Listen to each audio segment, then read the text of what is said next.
আমার মনে হইতাছে এই ব্যাটেল স্টার গ্যাং ঢাকা শহরের জন্য বিশাল ক্ষতিকর। ওরা শুধু শুধু মানুষের উপর জুলুম করে। এক কাজ করেন, এই মতিন চাগলারে গুলি কইরা খুলি উড়ায় দেন। বাবা আমাদেরকে মাইরো না, আমাদের ভুল হয়ে গেছে। আমি আর জীবন ওই কাজ করুম না। তুমি যেভাবে বলবা আমি ওইটাই করুম। প্লিজ আমাকে মাইরো না। স্যার কি করব আপনি শুধু একবার বলেন। অনেক গুলি কইরা ওর বুক একদম ঝাঁঝরা করে দিমো। ওদের সাহস কিভাবে হয় আপনার উপর গুলি চালানো?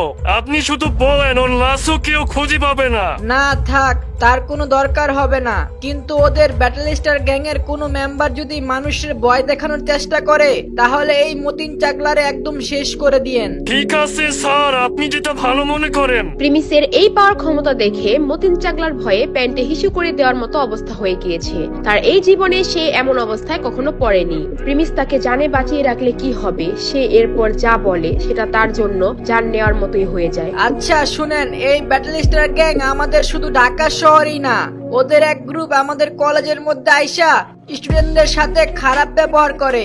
আপনারা এক কাজ করেন, ওদের সবাইকে কলেজের সামনে নিয়ে যান। এই মতিন চাগলারের সহ ওদের সব মেম্বারদেরকে সেখানে নিয়ে কানে ধরে রাখবেন, যাতে কলেজের সবাই ওদের ক্ষমতা দেখতে পারে।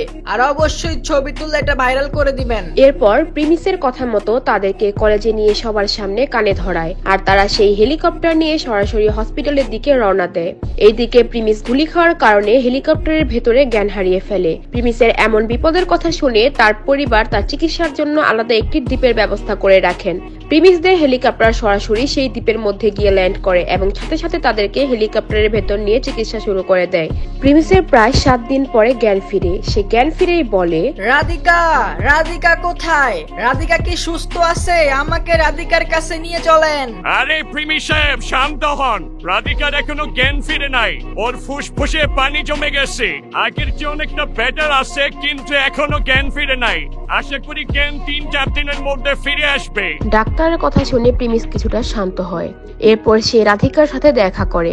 রাধিকা শুয়ে থাকে একটা বেডের মধ্যে এবং প্রিমিস রাধিকা কিছুক্ষণ দেখার পর সে সেখান থেকে বের হয়ে যায়। প্রিমিস যখনই সেই রুম থেকে বের হয়ে যায়, রাধিকার খেয়াল রাখার জন্য দুইজন মেয়ে প্রিমিসকে যেতে দেখে একজন আরেকজনকে বলে, আরে ভাই তুই কইতার কোস? রাধিকা ম্যামের রুম থেকে কে যেন বের হয়ে গেল। রাধিকা ম্যামের যদি কিছু হয় তাহলে আমাদের খবর আছে। চৌধুরী গ্রুপের মালকিন প্রিমিস সাহেবের গার্লফ্রেন্ড এটা। ওনার যদি কিছু হয় আমাদের কিন্তু চাকরি শেষ, সাথে সাথে আমরাও শেষ। আরে কিছু হবে না, এটা চৌধুরী গ্রুপের নিজস্ব দ্বীপ। এখানে যারা আছে সবাই চৌধুরী গ্রুপের বিশ্বস্ত মানুষ।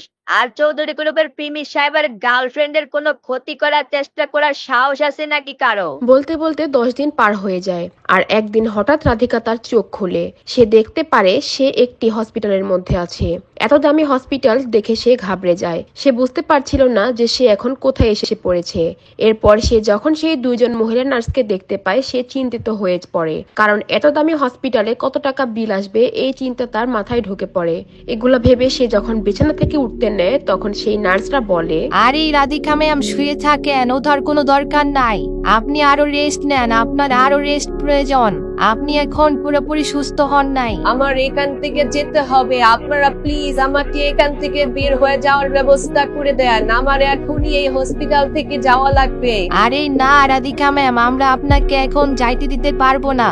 আপনার সুস্থ হতে আরো কিছুদিন টাইম লাগবে। আপনি এখনো পুরোপুরি সুস্থ হন নাই। হেই গাইস, আমি আপনাদের দিবস গেমিং। আপনারা যারা ফ্রি ফায়ার খেলেন এন্ড ডায়মন্ড টপ করতে চান, তারা প্লে স্টোরে গিয়ে লিখবেন কোডেক্স বাজার। গাইস এই অ্যাপসটা কিন্তু 24 ঘন্টা সার্ভিস দিয়ে থাকে এন্ড এআই দ্বারা ডায়মন্ড টপ করে থাকে। মাত্র 10 সেকেন্ড থেকে 30 সেকেন্ডের মধ্যে কিন্তু ডায়মন্ড আপনার এটাতে চলে যাবে। তো গাইস প্রথমে আপনারা অ্যাপসটা ইনস্টল করে একটা অ্যাকাউন্ট খুলে নেবেন। তারপরে গাইস এখানে আপনারা ভিডিও দেখে কিভাবে টাকা অ্যাড করতে হয়, কিভাবে কি করতে হয় সব দেখতে পারবেন। তারপর হচ্ছে গাইস এখানে অনেক কম দামে আপনারা ডায়মন্ড দেখতে পাচ্ছেন। যাদের ডায়মন্ড লাগবে তাদের জন্য লিংক কমেন্টে পিন করে দিলাম। দেখো আমার কাছে কোনো টাকা নাই। আমি এর জন্য এখান থেকে বাইরে যেতে চাই, কারণ এটা অনেক দামি একটা হসপিটাল মনে হচ্ছে। আপনারা তো রোগীদের চিকিৎসার আগে টাকা নেন, তাই না? আমার কত বিল হয়েছে ওইটা আমি যেমনি হোক আপনাদেরকে দিয়ে দিব। এখন আমাকে এখান থেকে বের হওয়ার ব্যবস্থা করে দেন। আরে রাধিকা ম্যাম আপনি কি বলতেছেন? আপনি তো প্রিমিস স্যারের ম্যাডাম, আর আপনি কোনো হসপিটালের না। এটা প্রিমিস স্যারের নিজস্ব দ্বীপ, যেখানে সবকিছু পাওয়া যায়। আর আপনি প্রিমিস স্যারের পছন্দের মানুষ, আপনার কেন টাকা লাগবে? রাধিকা তাদের কথা বুঝে উঠতে পারছে না। তারা কিসের কথা বলছে সে কিছুই বুঝতেছিল না। তার কিছু মনে পড়ছে না। তাহলে কি রাধিকার স্মৃতি চলে গিয়েছে? আপনারা কি মনে করেন কমেন্টে জানাতে থাকুন এখনই। প্রিমিস স্যার, কোন প্রিমিস স্যার? আরে ম্যাডাম, আপনি প্রিমিস স্যারকে চিনেন না? প্রিমিস স্যার মানে প্রিমিস চৌধুরী, চৌধুরী গ্রুপের উত্তরাধিকারী। আপনি তো এখন তার দিতেই আছেন। নার্স দুইজন রাধিকাকে মনে করানোর চেষ্টা করছিল। রাধিকাও ভয়ে ভয়ে তাদের দুইজনকে দেখছিল। রাধিকা আসলে বুঝতে পারছিল না কি হচ্ছে, কিন্তু নার্স দুইজন হয়তো রাধিকার এই অবস্থা কিছুটা বুঝতে পেরেছিল। তাই তারা আবারও রাধিকাকে বলে, আপনার মনে আছে ম্যাডাম, আপনি আর প্রিমিস স্যার একই কলেজে পড়ালেখা করতেন। একদিন আপনি একটা পানিতে ডুবে যান, তারপর সেখানে ঝগড়া হয় আর প্রিমিস স্যার আপনাকে বাঁচানোর জন্য আসে। না না, আমার তো কেউ বাঁচাইতে আসে নাই। সবাই সেখানে দাঁড়িয়ে তামসা দেখতেছিল। ওই জ্যোতি আমার সাথে কত নির্মম ভাবে আমাকে পানিতে চুবাচ্ছিল, কেউ তো আমাকে বাঁচাইতে আসে নাই। রাধিকা ঘাবড়াতে ঘাবড়াতে বলে, বেহুশ হওয়ার পর তার সাথে কি হয়েছে সেটা তার খেয়াল নেই। তার কিছু মনে নেই তার জন্য যে প্রিমিস কতগুলো গুলি খেয়েছে, এমনকি মরার জন্য প্রস্তুত ছিল। নার্স দুইজন রাধিকাকে সবকিছু খুলে বলে, এমনকি তাকে প্রিমিসদের দ্বীপে নিয়ে এসেছে সেটাও বলে। কি এইগুলা প্রিমিস আর ওর পরিবারের সম্পত্তি? রাধিকা অবাক হয়ে জিজ্ঞেস করে।